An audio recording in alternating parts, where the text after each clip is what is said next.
আমি এখন দাঁড়িয়ে আছি খুলনা ফুলতলার একটি মাদ্রাসার সামনে। যে মাদ্রাসাটি দেখতে নতুন এবং প্রাথমিক পর্যায়ে থাকলেও এর ভিতরে যে শিক্ষা কার্যক্রম মাশাআল্লাহ আপনারা দেখলেও খুশি হবেন। আপনাদের সামনে তুলে ধরবো এই বাচ্চারা কিভাবে তাদের লেখাপড়া করে। মাদ্রাসাটির সামনে যে অংশটুকু এইটুকুতে ক্লাসরুম এবং সবকিছুই ক্লাসরুম, আর বাকি যে অফিস কক্ষ সেটিও আপনাদের সামনে তুলে ধরবো। আপনারা বুঝবেন যে দেশের মাদ্রাসাগুলো কত আহ, খারাপ অবস্থা আছে, অথচ এদের যে লেখাপড়াগুলো এত মজবুত। এক একটি বাচ্চা যেন এক একটি রত্ন।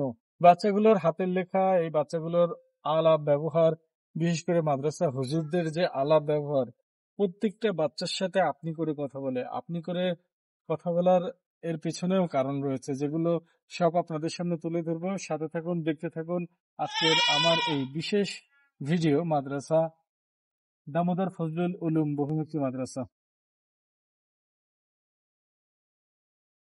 এই মাদ্রাসাটি খুলনা জেলার ফুলতলা থানার ভিতরেই অবস্থিত।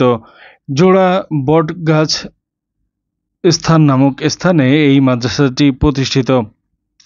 এই মাদ্রাসাটির ভিতরের তেমন সৌন্দর্য নেই, তবে এর ভিতরে যা আছে তা অন্য কোনো মাদ্রাসায় সচরাচর লক্ষ্য করা যায় না। শুধু মাদ্রাসা নয়, অনেক স্কুলেও লক্ষ্য করা যায় না। দেখুন, এই বাচ্চাদের হাতের লেখা তাদের সামনেই তুলে ধরেছে। আমি প্রথমে হাতের লেখা দিয়েই শুরু করতে চাই, কারণ তাদের এই লেখা দেখলে আপনারা সহজে বুঝতে পারবেন এখানে কি ধরনের শিক্ষা দেওয়া হয়। প্রতিটি বাচ্চাদের হাতের লেখা যেন একটি স্বর্ণাক্ষরে লেখা অংশ স্বরূপ।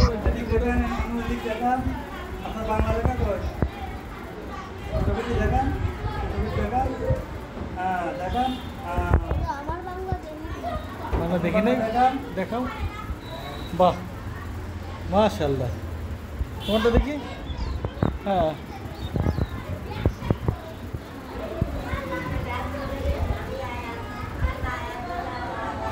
তোর নাম কি? আশরাফুল।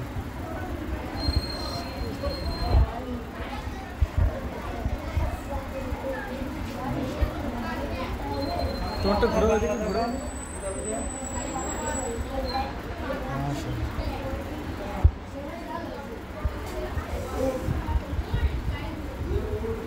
তোমারটা দেখো একটু।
হাতের লেখা তো সবার মাশাআল্লাহ।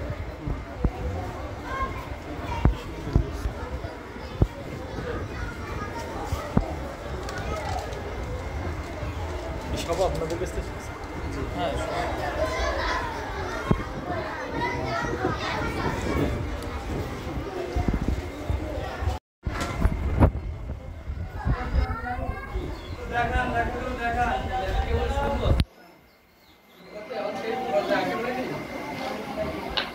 সামনে ধরেন, সামনের দিকে।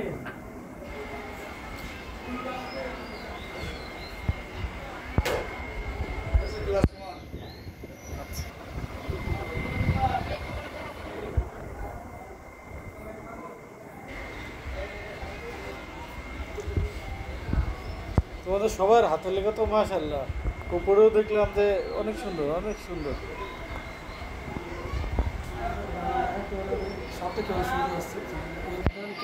হ্যাঁ হ্যাঁ, লেখা সুন্দর আসতে গেলে বছরের শেষ এরা তো কেবল শুরু করতেছে।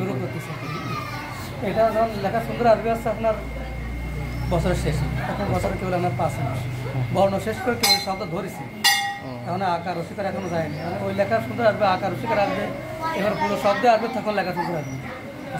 তাও অনেক সুন্দর, ক্লাস 1 হিসেবে অনেক সুন্দর। হ্যাঁ, ইংরেজি লেখা দেখতে সবাই সিলেক্ট করতে পারেন, সিলেক্ট করতে পারেন। বলতেছি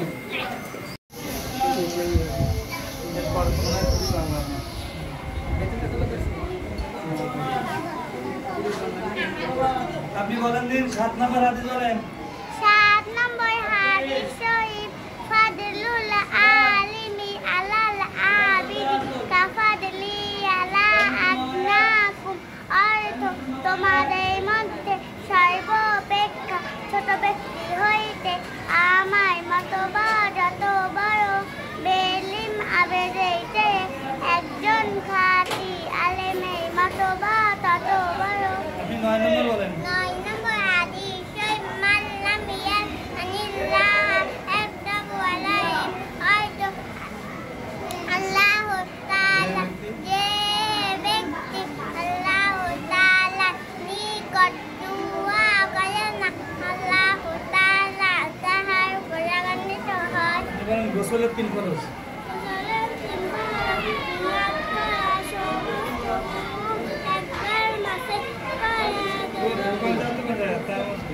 গোসলের কয় ফরজ?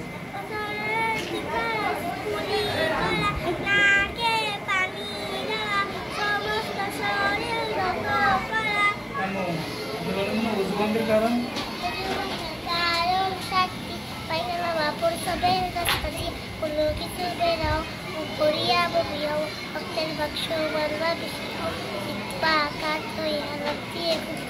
পাগল মাতা হই নামাজের আপনি বলেন নামাজের ভিতরে কয় ফরজ? হ্যাঁ, নামাজের ভিতরে 6 ফরজ।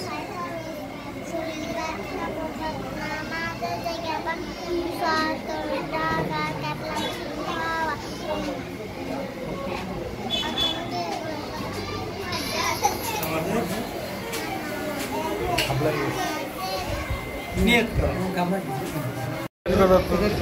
লেখা এই ইংরেজি, এই বাংলা, এই থ্রিতে পড়ে, থ্রিতে সুন্দর লেখা। আমার আমাদের লেখা এত সুন্দর। এদের সাথে আপনি বলার রহস্যটা কি একটু বলেন? যেহেতু এটা ছোটো ভাষা, এদের সাথে এখন থেকে যদি আপনার অভ্যাস না করানো হয়, তাহলে বড় হলে তো এই অভ্যাসটা থাকবে না। এরা মানুষের সাথে কুমি ব্যবহার করে বা বাজে ব্যবহার করে। মানে আমাদের চেষ্টা আছে এদের ছোটোবেলা থেকে কীভাবে ভদ্র হয়ে গড়ে তোলা যায়। আপনি এরা এই কথাগুলো কীভাবে সভ্যতা, ভদ্রতা এরা শিখতে পারে। প্রত্যেক শিক্ষক দেখতেছি আমাদের এটা ট্রেনিং দেওয়া, সবাই আপনি সবাই ট্রেনিং দেওয়া, প্রত্যেকটা বাচ্চার সাথে আমাদের আচরণ করে কথা বলতে হবে। তো তুই মুই ব্যবহার বা তুমি আমি এগুলো ব্যবহার করা যাবে না। যতই রাগক না কেন আপনি করে রাগারাগি করে মারামারি, যাই মারামারি তো নিষেধ আমাদের। দেখো কোনো লাঠি নেই আমাদের, কোনো ক্লাস আমি লাঠি পাবেন না খুঁজে। আমার বাংলা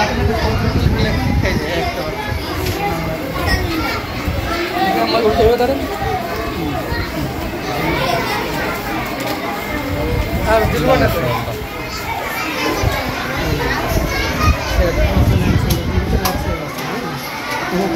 আপনার এদেরতে পারতে পারবে না না, বলে শুধু না, আরো তো দিন দিন সুন্দর হবে। হ্যাঁ, একে বলে আমাদের বাচ্চাদের মানে মাঝখানে বাচ্চাদের আমরা এভাবে চেষ্টা করি বাচ্চাদের, প্রত্যেকটা বাচ্চার লেখা বছর শেষ হয়ে এখান থেকে বেরোয় যাবে।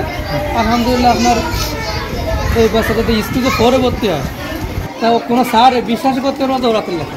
হ্যাঁ সেটাই তো, এটা দেখেন আগে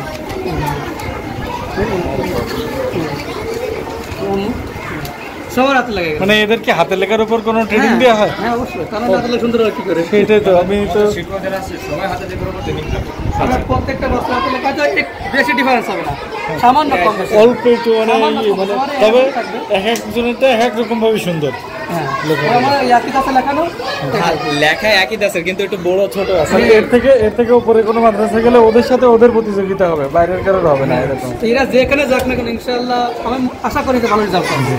আর আমাদের চিন্তাধারা এরকম, এদের আমরা সব বাচ্চাকে যে আমরা এই জায়গা থেকে মারানো শেষ করাবো এরকম না।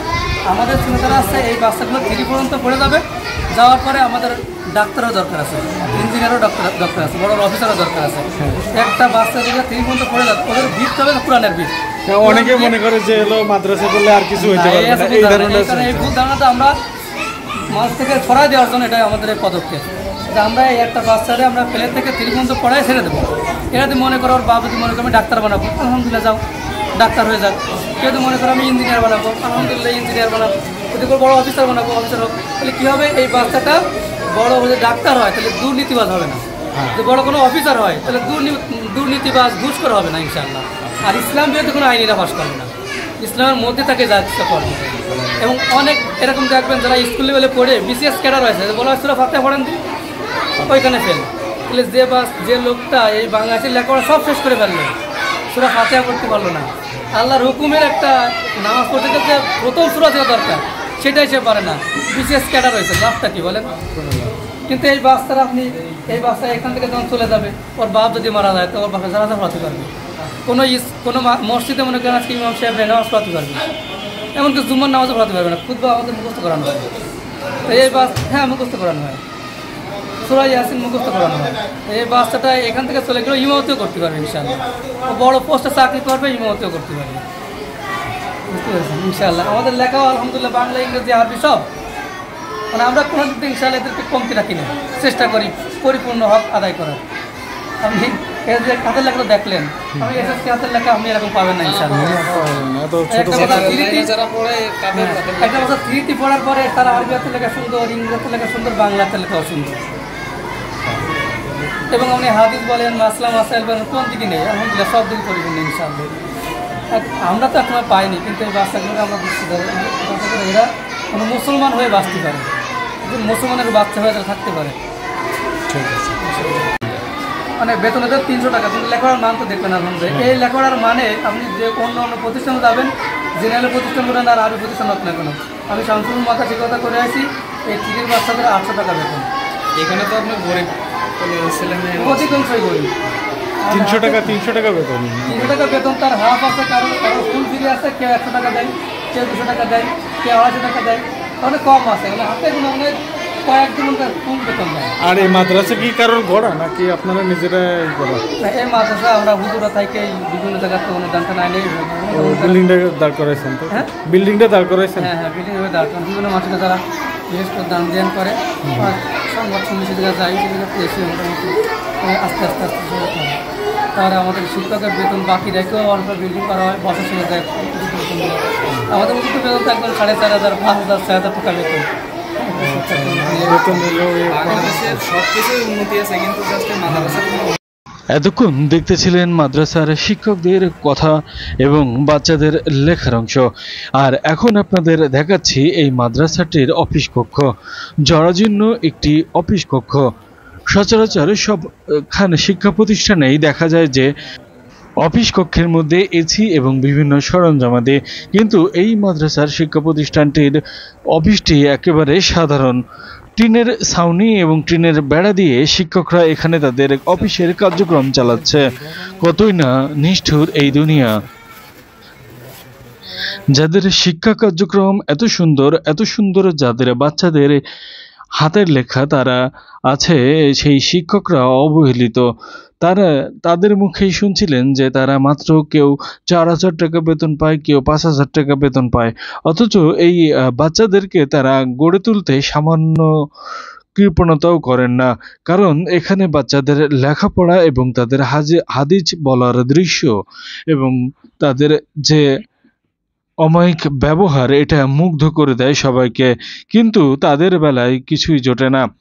এই যে বিল্ডিংটি দেখলেন এতক্ষণ আপনারা, এই বিল্ডিংটি শিক্ষকদের বিভিন্ন জায়গা থেকে চেয়ে এনে এই বিল্ডিংটি গড়া।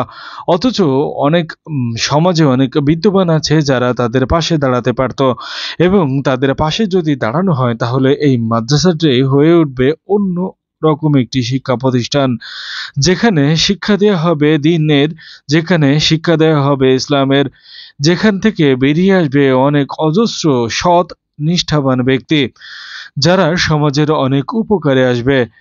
তাই সমাজের বিবেকবান মানুষের কাছে একটাই দাবি, এই মাদ্রাসার দিকে যদি সবাই নজর দেন তাহলে এই মাদ্রাসার কার্যক্রমটি অনেক সুন্দরভাবে পরিচালিত হবে এবং গড়ে উঠবে একটি সুন্দর জাতি এবং সুন্দর বাচ্চাদের ভবিষ্যৎ। এখানের শিক্ষকদের মুখে সবসময় হাসি থাকে, এবং আপনারা নিজেরাই দেখলেন যে প্রত্যেকটা বাচ্চাদের সাথে আপনি করে ব্যবহার করা হয়। এমন খুব কমই লক্ষ্য করা যায়। এখানে যে কয়জন শিক্ষক রয়েছে তারা অত্যন্ত মেধাবী এবং সৎ, যারা তাদের অধীনে এই বাচ্চাদের সুন্দরভাবে গড়ে তুলছে। আসুন সবাই তাদের পাশে দাঁড়ায়।